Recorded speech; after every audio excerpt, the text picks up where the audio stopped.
ശബരിമല കൊള്ളക്കേസ്. ആ ഒരു കേസുമായി ബന്ധപ്പെട്ട് മുരാരി ബാബുവിന്റെ മരണം നമ്മൾ കണ്ടതാണ്. അതിനെ ഒരു ദുരൂഹമായിട്ടൊക്കെ പലരും പറയുന്നുണ്ടായിരുന്നു. പിന്നീട് ഇപ്പോൾ പത്മകുമാർ ആശുപത്രിയിലായി. SITയുടെ പുതിയ അന്വേഷണ റിപ്പോർട്ടുകൾ വന്നപ്പോൾ പുത്തൻ കുറച്ച് പേരുകളൂടെ ചേർത്തു. PS പ്രശാന്ത് ഉൾപ്പെടുന്ന 2ാം ദേവസ്വം ബോർഡ് അംഗങ്ങൾ വന്നു. കടകംപള്ളി സുരേന്ദ്രനൊക്കെ നെട്ടോട്ടം ഓടുന്ന കാഴ്ചകൾ നമ്മൾ കാണുന്നുണ്ട്. അപ്പോൾ ഈ ഒരു കേസിൽ പുറത്തേക്ക് വരാത്ത SIT പറഞ്ഞൊരു സൂചനയാണ് ഇനിയും കുറേ പേരുകൾ വരാനുണ്ട്, അവരിലേക്കും അന്വേഷണം പോകും. അപ്പോൾ തൻ്റെ മുഖം സംരക്ഷിക്കാനായി ഈ മറ്റുള്ളവരെ, സാക്ഷികളെ, പ്രധാന സാക്ഷികളെയൊക്കെ തീർക്കുന്ന രീതികൾ കണ്ടിട്ടുണ്ട്. ഈ ശബരിമല കേസിൽ ആർക്കൊക്കെയാണ് ഇത്തരത്തിലൊരു ജീവന് ഭീഷണി ഉള്ളതായിട്ട് തോന്നുന്നത്? എനിക്കതിനകത്തൊരു ജീവന് ഭീഷണി അങ്ങനെ തോന്നിയില്ല. ഇപ്പം ഞാനൊരു വിശ്വാസി എന്നുള്ള നിലയ്ക്ക് എനിക്ക് ഒന്ന് വ്യക്തമാണ്. കാരണം ശബരിമല ശ്രീധർമ്മശാസ്താവ് അതൊരു നമ്മുടെ സങ്കല്പമാണെങ്കിൽ ആ സങ്കല്പത്തിന് ഒരുപാട് സവിശേഷതയുണ്ട്. ആ സങ്കല്പത്തിൻ്റെ സവിശേഷത വെച്ചിട്ട് കേസ് SIT ആയാലും കൊള്ളാം, CBI ആയാലും കൊള്ളാം, ED ആയാലും കൊള്ളാം, ആരന്വേഷിക്കപ്പെട്ടാലും ആ കേസിലുള്ള വരുന്ന മുഴുവൻ പ്രതികളും, യഥാർത്ഥ പ്രതികൾ ആരൊക്കെയാണെങ്കിലും അവർ ശിക്ഷിക്കപ്പെടുക തന്നെ ചെയ്യും. എനിക്കിപ്പോൾ മുരാരി ബാബുവിൻ്റെ മരണത്തിനകത്ത് ഒരു സങ്കടവും തോന്നിയില്ല കേട്ടോ, ഒരു സങ്കടവും തോന്നിയില്ല. കാരണം കേരളം കണ്ടുള്ള ഏറ്റവും മികച്ച ക്രിമിനൽസിൽ ഒരാൾ, അയാൾക്ക് അർഹമായ ശിക്ഷ കിട്ടി. ഇപ്പോൾ പത്മകുമാർ ഇപ്പോൾ ഇന്നലെ മിനിയാന്ന് മറ്റേട്ട ഇവിടെ ആശുപത്രിയിൽ അഡ്മിറ്റാന്ന് പറഞ്ഞ് അയാൾക്ക് ശിക്ഷ കിട്ടും. പത്മകുമാറിന് കൊടുക്കാൻ പോകുന്ന ശിക്ഷ ഒരുപക്ഷെ നമുക്കിവിടെ SITയുടെ ശിക്ഷയായിരിക്കില്ല, കോടതിയുടെ ശിക്ഷയായിരിക്കില്ല.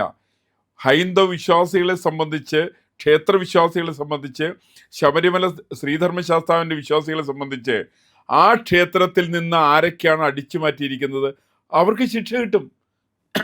അപ്പോൾ ആകെയുള്ള സംഗതി ഇതിനെ സംബന്ധിക്കുന്ന അന്വേഷണം നടക്കുമെന്നുള്ളതാണ്. അന്വേഷണം നടക്കേണ്ട ബാധ്യത സർക്കാരിൻ്റെതാണ്. ഇപ്പോൾ നമ്മൾ ഏത് കേസിലാണെങ്കിലും കേസിൽ കുറ്റവാളികളായിരിക്കും. ഇപ്പോൾ അയോധ്യ സംഭവം നടന്നിട്ടുണ്ട്, ഈ ചെറിയ എക്സാമ്പിൾ.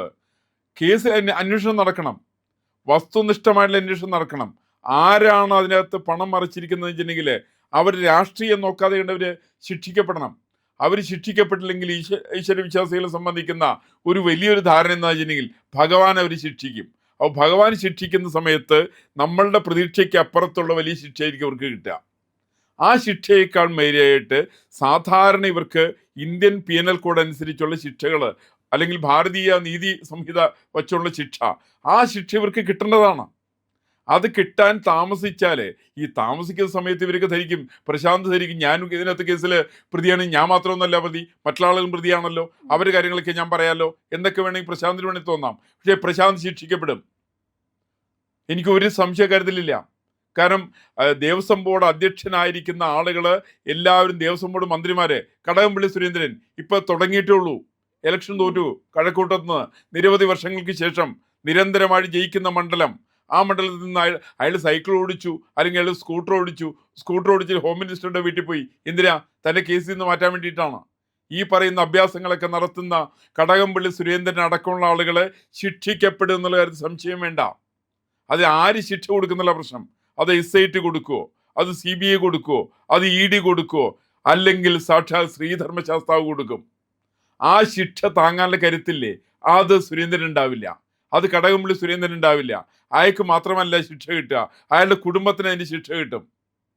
ഇത് ശാപവാക്കുകളൊന്നുമില്ല, ഇത് വിശ്വാസത്തിൻ്റെ അടിസ്ഥാനത്തിലുള്ള സംവിധാനമാണ്. ഇപ്പൊ തന്ത്രിമാരെ കുറിച്ച് സാധാരണ പറയാറുണ്ട്, ഈ തന്ത്രിമാർക്ക് ശിക്ഷ കിട്ടും. അവരടിച്ചു മാറ്റുന്നത് ശബരിമലയിൽ നിന്നാണ്.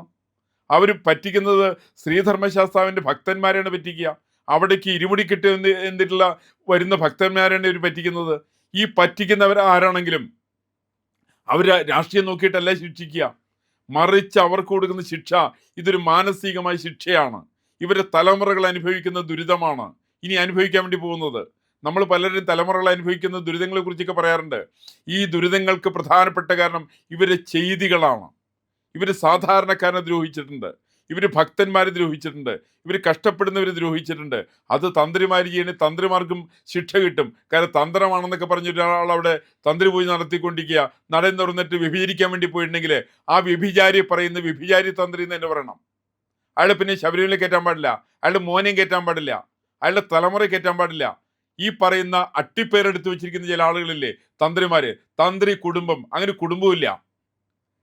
അങ്ങനെ കുടുംബം ഉണ്ടെന്ന് ഇവർ ആരെങ്കിലും പറഞ്ഞിട്ടുണ്ടെങ്കിൽ ഇത് ഈശ്വരവിശ്വാസത്തിന് നിരക്കുന്നതല്ല. ഈശ്വര നിഷേധികളുടെ സങ്കല്പമാണ്. ഇപ്പൊ കേരളത്തില്, ഇന്ത്യയിൽ ആരാണ് ഒരു കുടുംബാധിപത്യം സ്ഥാപിച്ചുകൊണ്ടിരിക്കുന്നവരാരാണ്? അത് ഈശ്വര നിഷേധികളാണ്. നാസ്തിക സങ്കല്പമാണ് കുടുംബ സംവിധാനങ്ങൾ. അപ്പോൾ ഒരു കുടുംബത്തിന്റെ അടിസ്ഥാനത്തിലാണ് ഈ പറയുന്ന തന്ത്രിക്ക് തന്ത്രം കിട്ടിയെന്നൊക്കെ പറഞ്ഞിട്ടുണ്ടെങ്കിൽ ഇയാൾ പറയുന്ന ആഭാസത്തരമാണെന്നുള്ള കാര്യത്തിൽ എനിക്കൊരു സംശയമില്ല. ആ പറയുന്ന തന്ത്രികൾ ശിക്ഷിക്കപ്പെടുമെന്നുള്ള കാര്യത്തിൽ ഏത് തന്ത്രിയാണെങ്കിലും, അത് വ്യഭിചാര തന്ത്രിയായാലും കൊള്ളാം, കൊള്ളമുതലിന്റെ തന്ത്രിയായാലും കൊള്ളാം, ഇരു തന്ത്രികളും ശിക്ഷിക്കപ്പെടാതിരിക്കാൻ ഒരുപക്ഷെ ഭാരതീയ നീതി സംഹിതകൾ ഇല്ലെങ്കിൽ പോലും ഈശ്വര വിശ്വാസ സംഹിതകളിൽ ഇവരെല്ലാം ശിക്ഷിക്കപ്പെടും.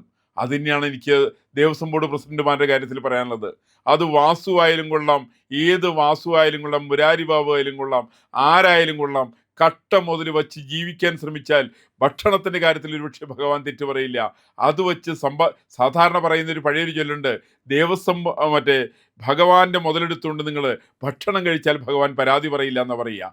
മറിച്ച് ഭഗവാന്റെ പണമെടുത്ത് അത് വെച്ച് നിങ്ങൾ സമ്പത്തുണ്ടാക്കാൻ നോക്കിയാൽ, നിങ്ങളുടെ ആസ്തി വർദ്ധിപ്പിക്കാൻ നോക്കിയാൽ, നിങ്ങളുടെ കുടുംബത്തിന്റെ തലമുറകൾക്ക് വേണ്ടിയിട്ടുള്ള പണശേഖരണത്തിന് ശ്രമം നടത്തിയാൽ അവർ ശിക്ഷിക്കപ്പെടുക തന്നെ ചെയ്യും.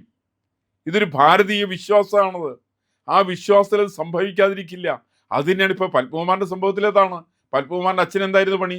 അവിടെ തേങ്ങ പറിക്കലായിരുന്നു, അതിന്റെ കോൺട്രാക്റ്റ് ആയിരുന്നു.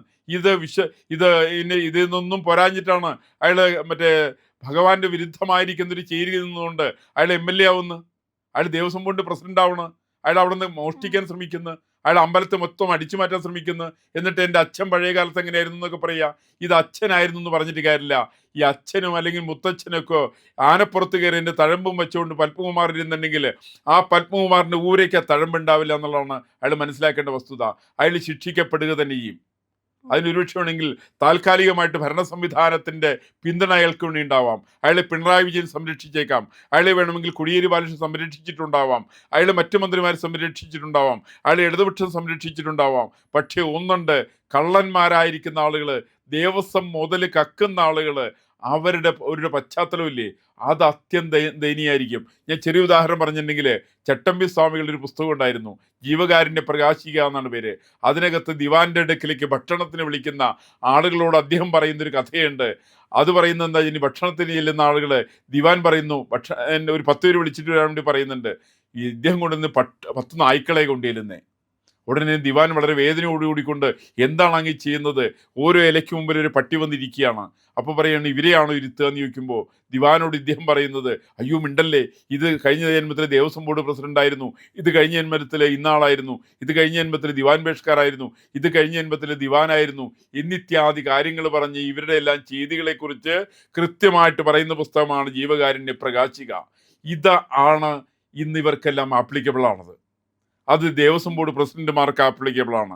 ദേവസ്വം ബോർഡ് പ്രസിഡന്റ് സ്ഥാനം എന്നൊക്കെ പറഞ്ഞ്, ദേവസ്വം ബോർഡ് അംഗത്വം എന്നൊക്കെ പറഞ്ഞിട്ടുണ്ടെങ്കിൽ ആളുകളെ ഞെക്കിപ്പിഴിഞ്ഞുകൊണ്ട് രാഷ്ട്രീയ സ്വാധീനം വിനിയോഗിച്ചുകൊണ്ട് കയറിയിരിക്കുന്ന ആളുകൾ മോഷണം നടത്തിയാലുള്ള പ്രശ്നം എന്താണെന്ന് വെച്ചിട്ടുണ്ടെങ്കിൽ, ഭഗവാനെ സംബന്ധിച്ച് ഈശ്വരവിശ്വാസി, ഭാരതത്തിൻ്റെ അടിത്തറ എന്ന് പറഞ്ഞ സ്പിരിച്വാലിറ്റിയാണ്, ഈശ്വരവിശ്വാസമാണ്.